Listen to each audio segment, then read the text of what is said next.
애초부터 공이 너무너무 천천히 떨어진다고 생각해봐. 공이 안 오는 거야. 공이 와야 던지든 말든 할 거 아니야.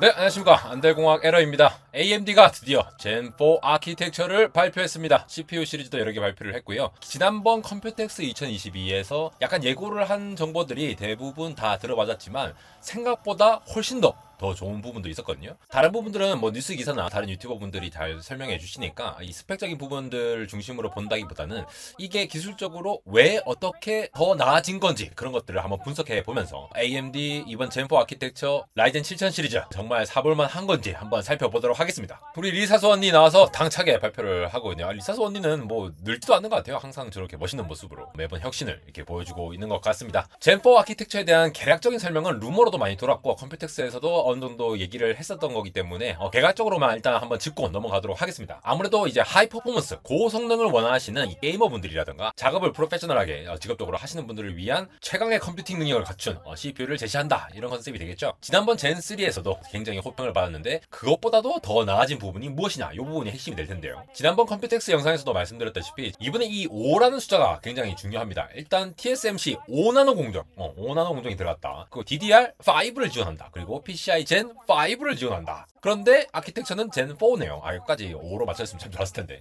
여기다가 마지막으로 이번에 소켓을 바꿨죠. LGA로 AM5 소켓. 555. 그러니까 5가 굉장히 상징적인 숫자가 되겠습니다. 젠 4로 오면서 얼마나 나아졌냐? 지금 보신 영상으로 한번 살펴보실 수 있을 것 같은데요. IPC에서 13%의 성능 향상이 있었다고 합니다. 이게 그냥 단순히 CPU 성능이 향상된 것이 아니라 IPC에서 네, 이 부분이 핵심이 되겠죠. 이미 여기에 대해서 소상하게 잘 알고 계시는 분들은 뭐 이미 잘 아는 내용이시겠지만도 제가 신생 채널이다 보니까 또 이런 거 설명하고 넘어가는 컨셉이지 않겠습니까? 그러니까 IPC는 정해진 시간 동안 실제로 이러한 인스트럭션을 얼마나 수행할 수 있느냐. 예를 들어 예전에 제가 설명드렸어요. 꼬마야 꼬마야 하면서 줄넘기를 해요.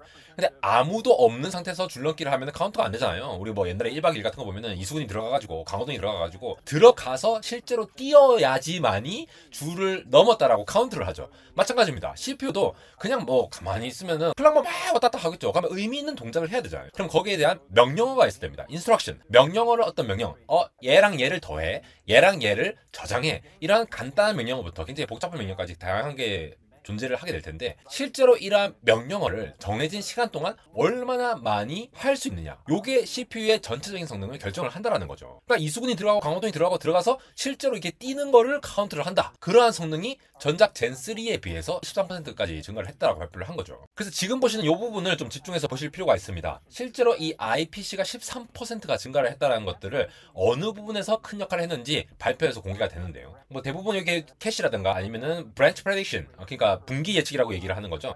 그리고 프론트엔드, 이렇게 얘기하는 게 대표적인 게 될 텐데 캐시 자체를 늘린 것도 있어요. 여기 쉽게 말하자면은 자주 쓰는 명령어 같은 것들을 이 캐시라는 거에 미리 저장을 해놓으면은 멀리까지 가지 않더라도 자주자주 뺄 수 있도록 그렇게 쓰는 거거든요. 다만 이 캐시를 늘리면 늘릴수록 이 칩 사이즈가 커지고 비싸지니까 요거를 이제 좀 제한적으로 사용을 하는 거죠. 얘가 적절한지 모르겠는데 좀 거칠게 표현하자면은 우리가 어렸을 때 시골 할머니 집에 농촌에 가면은 라면이 너무 먹고 싶어. 근데 우리 집에서는 라면이 그냥 부엌에 있는데 시골 할머니 집에는 저기 소 외양간 옆에 있는 창고에 있는 거야. 그러면은 거기까지 일부러 걸어가가지고 라면을 집어가지고 들고 나와서 라면을 끓여갖고 먹어야겠죠. 이 절차가 굉장히 복잡하잖아요. 그런데 제가 라면이 정말 시골에서 자주 먹는 식품이었다 하면은 할머니가 이 라면을 부엌에 미리 넣어놨겠죠. 그래서 자주자주 이렇게 먹었을 거란 말이죠. 이렇게 자주자주 쓰는 것들은 캐시에 담아둬가지고 빨리빨리 뺏어 쓴다. 그러면서 캐시를 확장해 놓으면은 그만큼 용량이 확보가 되니까 좀 빨리빨리 접근을 할 수가 있겠죠. 그리고 이 브랜치 프레딕션이라고 하는 부분은 쉽게 말해서 CPU가 어떤 명령을 받고 수행을 해야 되는데 요게 예 아니오에 따라서 그 다음 동작이 달라질 수 있다는 거죠. 이 CPU 같은 경우에는 이 파이프라이닝이라 해가지고 병렬적으로 뭔가 이렇게 착착착 다음 단계들이 1번 다음에 2번, 2번 다음에 3번, 3번 다음에 4번이 착착착 동시에 이렇게 해서 속도를 빠르게 진행을 하는 부분이 있거든요. 그런데 이게 어떤 조건문에 따라서 예 아니오로 동작이 달라진다고 하면은 그 지점이 다 완성이 될 때까지 기다렸다가 그 다음 동작을 수행할 수 있겠죠. 병렬적으로 바로 수행할 수 있는 게 아니라. 그런데 분기 예측, 브랜치 프레딕션이라고 하는 거는 이 다음 동작은 예일 거야, 예스일 거야 라고 예측을 해놓고 그냥 실행을 해버립니다. 나중 가서 그 동작이 틀렸다라고 하면은 잘못됐네 라고 다시 돌아가서 아니오라는 걸 다시 선택해서 수행을 하는 거고요. 얘가 맞으면은 그냥 그대로 그냥 계속 진행을 하는 거예요. 그러니까 이게 정확하게 뭔지는 모르겠지만도 이게 똥인지 된장인지 구분을 하기 위해서 진짜 이게 찍어 먹어보고 결정을 하는 게 아니라 이건 분명히 똥이야, 똥이니까 안 먹어야지, 안 먹다 치고 그냥 갈게 라고 갔다가 이게 진짜로 똥이 아니면은 그때 돌아와서 아 된장이네 하면서 먹어본다는 건 예시가 좀 적절한 하여튼 그렇다라는 거죠. 그러니까 예측을 잘 하면 할수록 빨리 프로세싱을 미리 한 다음에 나중에 번복하는 일들이 적어지니까 거기에 대해서 성능 향상을 맛볼 수가 있겠죠. 그리고 이 CPU가 크게 나눠서는 프론트엔드와 백엔드가 나뉘거든요.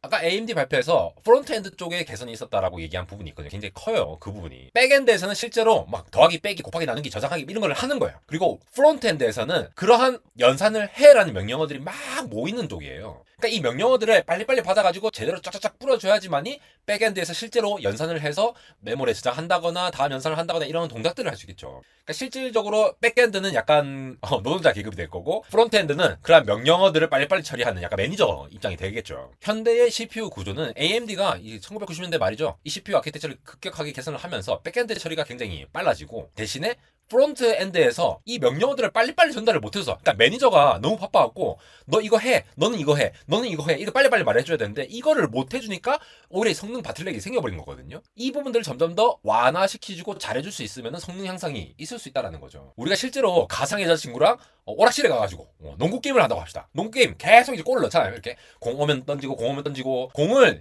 던져서 잘 골인시키는 게 중요하죠. 빨리빨리 하는 거 중요한데 애초부터 공이 너무너무 천천히 떨어진다고 생각해봐. 공이 안 오는 거야. 공이 와야 던지든 말든 할 거 아니야. 공이 잘 내려올 수 있도록 이렇게 통과시켜주는 역할을 프론트엔드라고 보시면 되고 실제로 이렇게 쏘아가지고 연산을 하는 부분 요런 부분을 백엔드라고 보시면 될 것 같아요. 그리고 젠4 아키텍처에 들어간 게 이 AVX 512 AI 가속이 가능하다라는 부분이죠. 이 부분은 컴퓨텍스 영상에서도 제가 설명을 드렸는데 제가 아까부터 계속 CPU 명령어 얘기를 하잖아요. 매니저가 너 이거 해 저거 해 이렇게 명령을 내려줘야 되는데 사람은 육하원칙에 따라 너 이것을 무엇을 어떻게 이렇게 하세요라고 얘기를 할 수 있지만 CPU는 결국 이제 명령어 셋의 개념이기 때문에 특정한 명령어가 있으면은 그 명령에 따라서 동작을 하게 되는 거거든요. AVX 512의 가속이 가능하다라고 하는 것은 최근에 이제 백렬적으로 이렇게 뭐 벡터 연산이라든가 매트릭스 연산 그런 AI 관련된 연산이 통째로 진행되는 게 많기 때문에 이거를 벡터 연산 행렬 연산처럼 병렬로 팍팍팍 처리할 수 있는 명령어를 하나 만들었다는 겁니다. 기존에는 예를 들어 512개라고 하면은 너 얘랑 곱하기 해 라고 하는 싱글 명령어 이러한 명령어를 512번 계속 시행을 해야 한다면은 한 번의 명령으로 512개를 바로 계산해버려라는 명령어를 만들어 놓으면은 아까 말씀드렸듯이 프론트엔드에서의 바틀렉을 완화시킬 수 있겠죠. 그런 부분들을 추가했다라고 보시면 되겠습니다. 그래서 다음 부분들은 실질적으로 성능이 어떻게 됐다라는 부분인데 저게 5.7GHz까지 클락을 정말 빨리 돌릴 수 있으면서 이전작보다 개선되다 보니까 실질적으로 효과적으로 줄넘기를 카운트하는 고효율이 좋다라는 거죠. 유효총들이 많다라는 겁니다. 그러니까 전체적인 성능이 향상될 수가 있다라는 걸 얘기를 하는 거죠. 거기다가 이 클락을 800MHz 추가로 가속이 가능하다 보니까 이 14% 플러스 클락까지 합치면은 거의 29%가 향상이 됩니다. 이 어마어마한 수치죠. 전작 젠3 아키텍처보다 거의 30%에 육박하는 성능 향상을 이루었고요. 그래서 실질적으로 인텔과 비교를 합니다. 제일 최근에 나온 게 12세대 엘더레이크죠. 물론 인텔 다음 13세대가 나오면은 또 훨씬 더 개선된 게 나오겠죠. 그러나 일단은 이전 세대 12세대에 나왔던 그것과 비교해보면은 상당히 지금 보신 것 같이 개선된 부분들을 볼 수가 있습니다. 그래서 인텔보다 낫다라는 얘기 계속 하고 있어요. 이러한 수치들은 그냥 딴 데서 다 비교하실 수 있을 텐데 물론 뭐 GTA 같은 경우 GTA5 같은 경우에는 별 차이가 없다거나 아니면 다른 것들도 격차가 많이 나는 부분들 이런 부분들이 있거든요. 근데 거기에 대해서 여러분들이 주목하실 부분은 지금 발표하시는 이 부분들입니다. 바로 이번에 성능 개선뿐만 아니라 파워까지 잡았다는 겁니다. 전력을 허용할 수 있는 가장 최대치로 해놓고의 성능도 굉장히 우수하게 되겠지만 얘를 낮추게 되면은 이전작보다 훨씬 더 큰 퍼센테이지의 개선량이 있었다는 것이거든요. 라이젠 9 기준으로 비교를 해보면은 65W, 105W, 170W TDP 그러니까 전력을 딱 제한을 해놓고 여기 보시다시피 전력이 낮으면 날수록 이전보다 개선량이 훨씬 높죠. 그러니까 전성비가 너무너무 좋아졌다라는 겁니다. 이게 왜 의미가 있냐면은 전작보다 이러한 아키텍처를 쓰는 경우 전력을 낮게 만들어도 성능이 훨씬 더 우수하다 이 얘기를 하는 거거든요. 데스크탑에서도 물론 이게 의미가 있겠지만도 향후 이 아키텍처를 노트북이라던가 더 작은 모바일용으로 탑재를 하게 된다면은 어차피 노트북용 같은 경우에는 배터리 타임이 중요하고 발열도 중요하기 때문에 전력을 제한해 놓고 쓰잖아요. 그러면은 이전작의 노트북보다 훨씬 더 높은 개선이 이룰 수 있다. 노트북 만드시는 분들 입장에서는 굉장히 탐나는 조건들이죠. 이 부분들을 강조를 하고 있습니다. 그래서 보시는 것과 같이 뭐 GTA 같은 것들은 별로 개선이 없었다라고 하는 거는 어떻게 보면은 이게 성능이 너무 빡센 것들 그런 것들에서는 좀 차이가 없을 수 있겠지만도 리소스가 좀 충분한 상태에서 돌아가는 형태라고 보신다면은 거기에서의 개선이 엄청나게 크지 않았나 이렇게 예측을 할 수가 있을 것 같습니다. 다음에 보시는 거는 이제 칩 다이 면적이 더 줄어들었다는 건데요. 물론 인텔 같은 경우는 인텔 자체 파운드리 공정 인텔 7을 사용을 하고 있고 AMD는 파운드리 최강 TSMC 5나노 공정을 사용을 했습니다. 공정 기준으로만 보더라도 뭔가 TSMC가 좀 더 잘할 것 같은 뭐 그런 부분도 있는데 인터넷에서 실제로 찾아보면은 인텔 7 같은 경우에 TSMC 5나노하고 비빌 수 있는 경쟁을 할 수 있는 그런 제품이라고 나와 있습니다. 물론 집적도가 다는 아니겠지만 어쨌든 수율이 나온 다음에 칩을 딱 내놓고 봤을 때의 이 덴시티 집적도 입장에서 보면은 그 둘 수준이 아마 비슷한 수준이 아닌가 이렇게 예측을 하고 있거든요. 여러 번 말씀드렸다시피 10나노미터 이후부터는 반도체 파운드리에서의 공정 그 나노미터의 선폭 기준이라는 것이 사실 그냥 모델명이랑 비슷하다고 했잖아요. 집적도를 자체를 완전히 대변하는 숫자는 아니기 때문에 각 회사들의 5나노 공정들은 서로 다릅니다. 그러니까 실제로 이제 TSMC가 5나노다 인텔 7을 쓴다 라고 했을 때의 둘은 차이 많이 난다 라고 그냥 숫자로만 판단할 일은 아니라는 거 그거 한번 챙겨두시고요. 어쨌든 간에 TSMC 5나노를 사용해서 인텔보다 훨씬 더 작은 다이, 칩 면적 자체가 작은데 그러면 이제 열 밀도도 굉장히 높아질 수 있을 거고 그럼에도 불구하고 이제 성능이 서멀 측면에서도 굉장히 좋다라는 걸 지금 이 페이지에서 주장을 하고 있는 거죠. 그러니까 뭐 지금 엘더레이크 비교하면은 뭐 다 나아졌다라는 거예요. 엘더레이크가 쓴 골든 커브 아키텍처보다 현재 젠4 아키텍처가 훨씬 더 혁신적이다 이런 얘기를 하고 있는데 이거는 이제 다음 인텔 13세대 메테오 레이크 나오면은 계속 서로 이제 올라가면서 발전을 하는 거니까 그런 부분들 계속 주의 있게 보시면 재밌을 것 같습니다. 마지막으로 정리할 부분이 바로 소켓 부분이죠. 기존에 쓰던 AM4라는 이 소켓을 쓰고 있다가 지금 보시는 것 같이 하나의 소켓으로 5개의 CPU를 다 커버를 했고 이미 AM4 아키텍처로 해서 125개가 넘는 프로세서를 탑재를 했다. 그러니까 굉장히 오랫동안 이 소켓을 가지고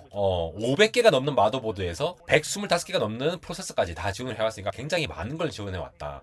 그런데 이번에 아까 말씀드렸다시피 DDR5, PCI Gen 5, AM5, TSMC 5 공정에 따라서 새로운 소켓을 지금 공개를 한 것이 되겠는데요. 무볼 방지한 LG 소켓 탑재한다고 이미 컴퓨텍스에서 말씀을 드렸고 이것도 거의 이제 롱지비티를 가지고 굉장히 오랫동안 지원을 할 거니까 여러분들이 CPU를 바꾼다고 해서 메인보드까지 맨날 갈아주는 인텔처럼 할 필요 없다. 소비자 입장에서 이런 것들을 계속 챙기면서 지원을 해줄 거다 라고 얘기를 하는 부분들이죠. 네, 그래서 오랜만에 AMD 이벤트가 있었습니다. Together We Advance 라는 이름으로 시작한 이 AMD 발표에서 많은 사람들이 기대했던 젠4 아키텍처가 기대를 어느 정도는 충족을 시키는 성능 향상이 있지 않았나 이렇게 판단이 되고요.